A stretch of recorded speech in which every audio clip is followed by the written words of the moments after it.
dan Tribun Jatim.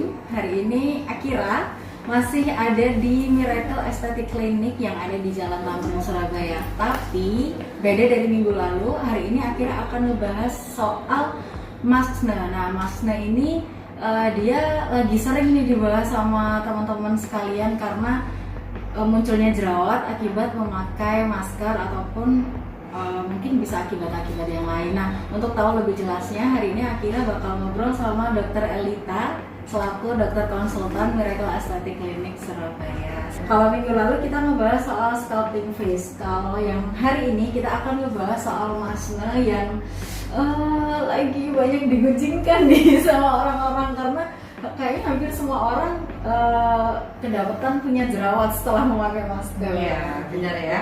Padahal sebetulnya ini bukan problem yang baru loh, Akira. Jadi kalau di luar negeri itu contohnya misalnya pada atlet-atlet yang harus kayak atlet rugby itu ya, dia harus memakai helmet, memakai topi terus menerus. Nah itu sebenarnya dia juga sudah mengalami maskne, cuman tidak terekspos karena jumlahnya sedikit. Nah, ini untuk pengetahuan dasar nih, maskne itu apa sih dok, dan bentuknya itu nanti seperti apa dia itu?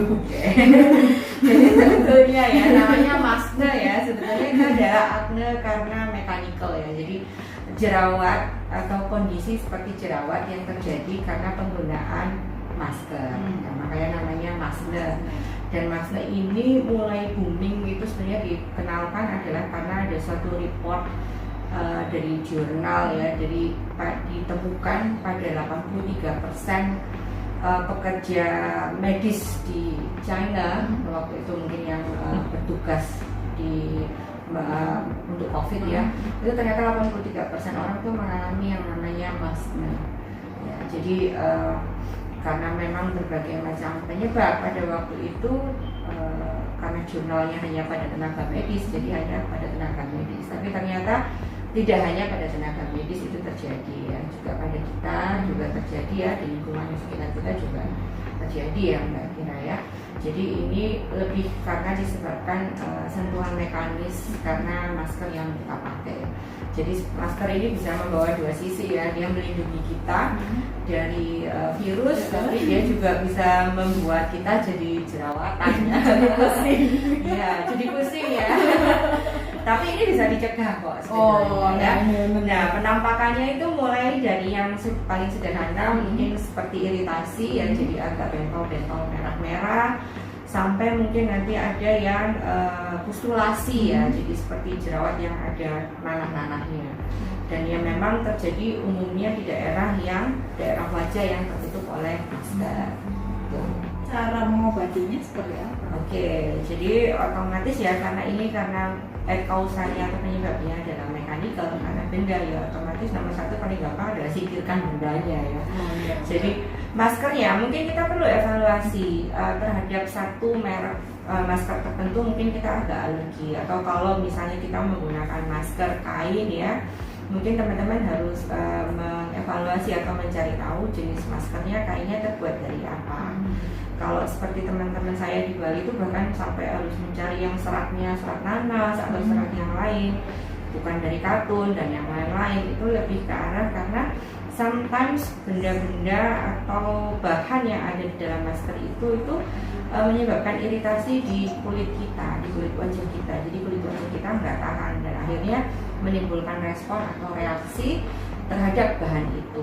Itu yang pertama. Yang kedua bisa jadi karena makeup yang kita pakai ya. Jadi walaupun kita menggunakan masker, tapi setelah sampai di tempat tujuan mungkin kita juga membuka masker kita ya, sehingga kita tetap juga memberikan makeup yang lumayan tebal di wajah kita. Nah, pada saat kita menggunakan makeup kemudian tertutup oleh masker, maka area yang tertutup oleh masker ini tentu akan lebih panas ya, lebih gampang berkeringat ya. Sehingga yang tadinya bahan-bahan itu secara normal melekat di kulit kita, bisa jadi dia menimbulkan respon atau reaksi karena tadi kepanasan, terlalu berkeringat, penguapan yang berlebihan yang ada di dalam masker kita. Apalagi kalau kita pakainya lama gitu, dalam jangka waktu yang lama. Nah itu berarti kalau sampai ini terjadi, selain daripada kita harus memilah-milah jenis masker yang sesuai, yang tidak menimbulkan reaksi iritasi terhadap kulit kita ya kita juga harus meliburkan terlebih dahulu ya. Jadi bahan make up yang kita biasanya pakai, tapi tetap pakai sunblock ya, sunblock itu tetap perlu. Sunblock adalah make up dasar, tapi mungkin make up yang lain harus kita pause dulu untuk sementara, jadi temporary stop dulu sampai respon atau reaksi di kulit kita itu mereda. Nah yang ketiga ya tentu kita harus cari pertolongan ya, kalau sudah ada yang harus get help ya, cari pertolongan ya. Mungkin kita bisa membeli bahan-bahan yang ada di pasaran yang bahan-bahan untuk lebih ke arah anti iritasi, tapi untuk ini sih saya sebenarnya selalu suggest lebih bagus ke dokter ya. Jadi entah itu by telemedicine atau datang langsung untuk bertemu dengan dokter supaya dilihat case-nya seperti apa dan bisa mendapatkan pengobatan yang tepat. Nah kalau tidak terlalu berat atau masih lebih ringan ya tentu kita bisa sendiri di rumah ya, dengan misalnya tadi sudah disebutkan ada produk Miracle facial ya, atau misalnya datang ke klinik hanya untuk 1 hour facial, jadi bisa lebih mendapatkan penanganan yang lebih profesional gitu. Facial 1 hour itu di-create untuk menjawab tantangan kita memenuhi kebutuhan pasien, tapi pasien ini juga nggak ada interaksi waktu yang lama dengan dunia luarnya. Jadi memang dibatasi hanya dengan 1 hour saja, tapi dia harusnya sudah mendapatkan solusi untuk problem permasalahan di wajahnya. Karena memang perlu dilihat biasanya gitu, nggak bisa hanya kita bayang-bayangin oh problemnya ini itu membutuhkan dilihat untuk supaya mendapatkan penanganan yang lebih tepat. Jadi nggak coba-coba lagi, ingat kita wajahnya udah dalam keadaan sensi, sudah ada jerawat, kemudian kita mencoba-coba berbagai macam produk, maka wajahnya akan lebih sensi lagi ya. Jadi memang sebaiknya sih langsung mendapatkan penanganan yang profesional. Biasanya mungkin akan lebih dari 1 hour. Ya. Nah kemudian terus pasien Jadi ditawarkan 1 hour. jadi 1 hour. Apa yang berbeda? Terus nanti apakah bahan-bahan yang dipakai itu Hasilnya sama? Ya. Oke. Seperti apa? Iya, memang ini juga menjadi banyak pertanyaan ya teman-teman yang lain ya. Kalau biasanya 1.5 hour, kenapa harus 1 hour gitu ya? Terus apakah hasilnya akan bisa sama 1 hour dan 1.5 hour ya? Jadi kenapa 1 hour ya? Sebetulnya itu lebih ke arah karena kita membaca jurnal dan pengetahuan yang lain-lain bahwa apabila kontak atau misalnya interaksinya itu tidak terlalu lama, maka potensi viral load-nya itu juga akan lebih rendah. Jadi potensi untuk terpapar oleh kuman-kuman dalam jumlah yang lebih banyak itu jadi lebih bisa dicegah kalau waktu bertemunya itu jadi lebih singkat. Nah, dengan 1 hour apa bedanya dengan 1.5 hour? Jadi memang ada beberapa step atau prosedur yang kita persingkat. Jadi ada beberapa step yang semula di facial normal yang 1,5 jam itu dikerjakan misalnya let's say selama 10 atau 15 menit, maka itu kita persingkat. Kok bisa dipersingkat? Bisa, karena kita menggunakan alat. Jadi yang tadinya manual maka akan digantikan atau di-exchange dengan alat dan bahan yang berbeda, yang sudah diperhitungkan bahwa waktu penyerapannya akan berbeda. Itu yang pertama. Yang kedua, material atau bahan aktif yang ada di dalamnya itu berbeda dengan yang lebih lama waktunya. Karena kalau bahan-bahan kosmetik atau bahan-bahan facial itu ya Mbak ya, itu ada yang dia perlu aktivasi. Jadi nggak semata-mata ambil terus dioles, dideploy, enggak, tapi harus ada proses lain untuk mengaktifasi, misalnya dipanaskan atau misalnya harus dimasas dengan gerakan tertentu. Nah, di facial 1 hour itu kita persingkat. Nah, jadi bahannya tidak sama.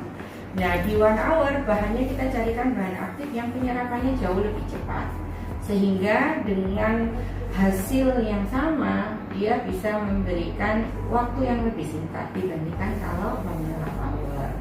Kemudian ada lain kayak massage itu kan membutuhkan waktu lama ya. Ada orang yang senang mukanya dimasas dalam waktu lama. Nah, pada facial 1 hour itu kita persingkat. Kenapa demikian? Karena tujuan facial 1 hour lebih ke arah untuk memberikan solusi permasalahan. Jadi bukan untuk relaksasi. Tapi kalau yang diinginkan lebih ke arah relaksasi, maka kerjakanlah yang 1.5 hour. Jadi sebenarnya ini pilihan lah, ya. Tetap ada, facial itu tetap ada. Dan memang kita sudah melakukan berbagai upaya untuk membuat pasien kita atau customer kita juga safe ya. Karena kita juga tidak mau tidak safe, baik customer maupun staff kita juga kita ingin dua-duanya safe, dua-duanya aman dan nyaman. Jadi memang ada beberapa upaya yang sudah kita lakukan, misalnya standar protokol kesehatan yang ketat kita jalankan, kemudian penggunaan barrier seperti ini ya. Jadi untuk di facial juga ada namanya barrier facial juga digunakan, kemudian ada masker MNM ya, masker mini yang khusus untuk daerah hidung dan mulut. Jadi itu lebih ke arah supaya pasien kita merasa aman dan memang aman, staf kita juga aman, tapi dia tetap merasakan kenyamanan dan menerima hasilnya gitu. Jadi itu bedanya. Kenapa ada 1 jam, ada 1,5 jam? Lebih ke arah itu, memberikan pilihan, memberikan choices kepada customer kita supaya tetap bisa mendapatkan hasilnya, tapi dengan prosedur yang dia nyaman, comfort gitu. Itu tadi obrolan singkat Akira sama Dokter Elita soal masna yang jadi permasalahan semua orang di masa pandemi seperti saat ini. Nah, buat teman-teman yang pengen info lebih lengkap bisa tontonin aja video ini karena semuanya sudah dijelaskan oleh Dokter Elita secara jelas dan secara lengkap. Untuk info-info berikutnya kalian bisa tontonin Surya Online dan Tribun Jatim. Nah, untuk hari ini Akira pamit, Dokter Elita juga, sampai jumpa.